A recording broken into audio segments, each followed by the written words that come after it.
এই মেয়েটার জন্য পদে পদে আমাদের অপদস্থ হতে হচ্ছে। এই ইরার মা, কই চা দিলে না? আবার তুই কিছু মনে করো না। এভাবে বলবেন না। তোমার আঙ্কেল আসলে বুঝতে পারেনি। আঙ্কেল না বুঝে আমাকে জোরে একটা চর। ও থ্যাংক ইউ। তুমি কিন্তু মাঝে মাঝে এসো বাবা। চর খেতে না না, বাবা যে বাসায় ছিল আমাকে বলিস না কেন? জানতাম না উনি যে কি ভাববে। একটা ফোন দিয়ে দেয় কেমন আছে তেই না। আসতেছিস কেন? ওর সাথে তোমায় এমন কেন আমি বল? একটা ভাইরাল ডায়লগ আছে, শুনিস না? আমি হাত দিয়ে যা ছুঁই তাই দুঃখ হয়ে যায়। আর কবি হওয়া লাগবে। হাই, কেমন আছেন? ভালো, আপনি? আজকের ব্যাপারটার জন্য সরি। আপনি তো কিছু করেননি, আপনার বাবা করেছে। আপনার মন ভালো হয়েছে এখন? কি তো মন বেশি খারাপ থাকলে বলবে, একদিন আড্ডা দেবো একসাথে। একদিন দুইজন মিলে কফি খাবো। ঠিক আছে তাহলে।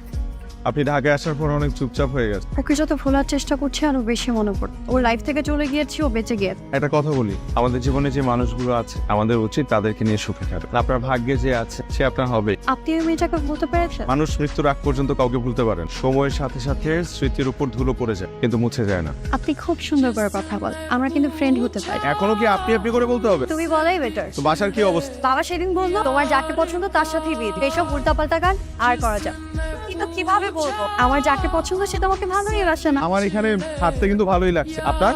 আপনি না, তুমি। ও সরি, তোমার? আমারও। ভালোই জমে উঠেছিল আমাদের বন্ধু। তারপর দুজন একদিন প্রকৃতির সাথে দেখা করতে গেলাম। আজকে আমাদের বন্ধুত্বেরও 1 মাস পূর্ণ হলো। ছুরি তো আনি নাই। এটা দিয়ে ট্রাই করি। সিরিয়াসলি ভেঙে গেল তো।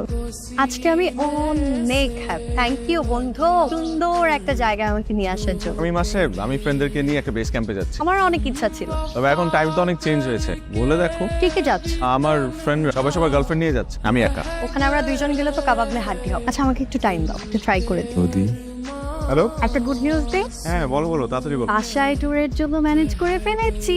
কিভাবে করলে? বললাম ট্যুরের কথা, তারপর তোমার কথা বললাম। বাবা তোমার কথা শুনেই রাজি হয়ে গেল। আমি একটা জিনিস খেয়াল করলাম, বাবা তোমাকে অনেক লাইক করে। আমাদের হাতে 14-15 দিন সময়, দাদা শপিং করার করে নাও। Thank you. তাঁবুতে তো আগে কখনো থাকা হয়নি না? না। প্রথম একটু এক্সাইটমেন্ট কাজ করবে, এরপরে এটার প্রেমে পড়ে যাবে। দেখো ওরা কি সুন্দর ডান্স করছে। আমার না বল ডান্স শেখার অনেক ইচ্ছে। আমারও ডান্স শেখার ইচ্ছা, গার্লফ্রেন্ডের সাথে ডান্স করবো। তুমি কিন্তু রোমান্টিক আছো। রোমান্টিক এই কারণে তো কোনো গার্লফ্রেন্ড নেই। হবে হবে, যে তোমাকে ভালোবাসবে পাগলের মতো ভালোবাসবে। জি না।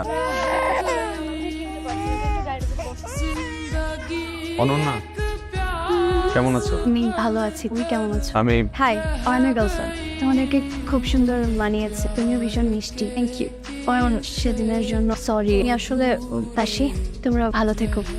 বললে কেন যে তুমি আমার গার্লফ্রেন্ড? তোমাকে দেখে মনে হলো তুমি ওর সামনে অনেক ডাউন ফিল করছো, তাই তোমাকে সঙ্গ দিলাম।